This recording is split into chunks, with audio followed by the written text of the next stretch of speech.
Okay, so I'm Harrison Bulman. I am a creative writing student at university, although I'm loath to call myself a writer, and I'll get onto that later. Now first, I'd like to begin by reading you guys a passage from this book, The Gargoyle by Andrew Davidson. Get it in frame there for you. It's a really good read and I fully recommend it. Here's the passage. All my life I'd written poetry, but I'd never shown it to anyone. I hid my writing, and I hid myself within the writing that I kept hidden. Only a man unable to handle the actual world would create another one in which to hide. Sometimes when I realised that I couldn't stop writing even if I wanted, a wave of discomfort shudders down my back, as if another man was standing too close to me at the public urinals. Speaking a woman into bed was safe, because my words disappeared with the vapour of my spoken breath. Writing a poem for a woman was fashioning a weapon that she could later use to assault me. Giving away one's writing meant that it would be out there in the universe forever, ready to come back to wreak vengeance at any moment. Now, I'm going to guess that some of you out there feel a little bit like that. Probably not so sort of, I have to deal with the world through my writing. Maybe a little bit. People do that, it's very cathartic. But here's the thing. If you feel like you can never show it to anyone and you're really terrified of doing, look, if you're serious about this whole writing thingy, quit it. You have to show your writing thing. Part of the reason being, writing that never gets seen by anyone else, never gets looked at, is usually crap. Okay, I'm sorry. But to improve your standards, you have to have your writing critiqued and you have to see it get nailed to the wall. Being slated is the best way to raise your standards.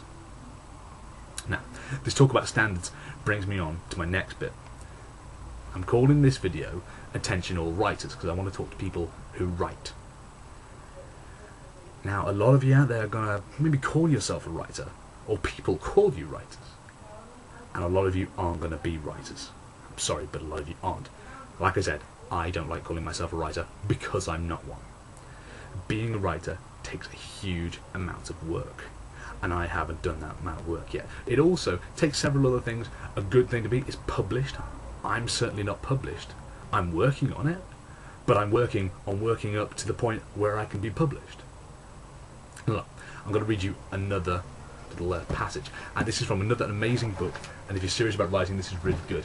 It's called The Writer's Voice by Al Alvarez, and he says this: in order to find his voice, he must first have mastered style.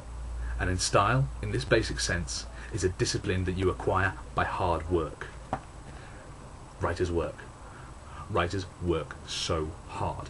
Look, going to a creative writing group doesn't make you any more of a writer than having a DeviantArt account makes you an artist.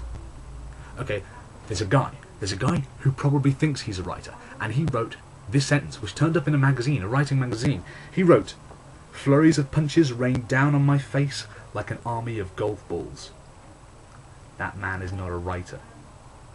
Sentences like that show he hasn't done the work required to be a writer.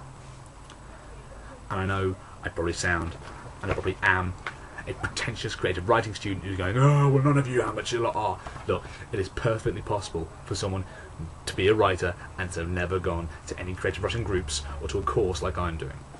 But look, my tutors, I have some tutors who are uncomfortable with being called writers for the same reasons that I am.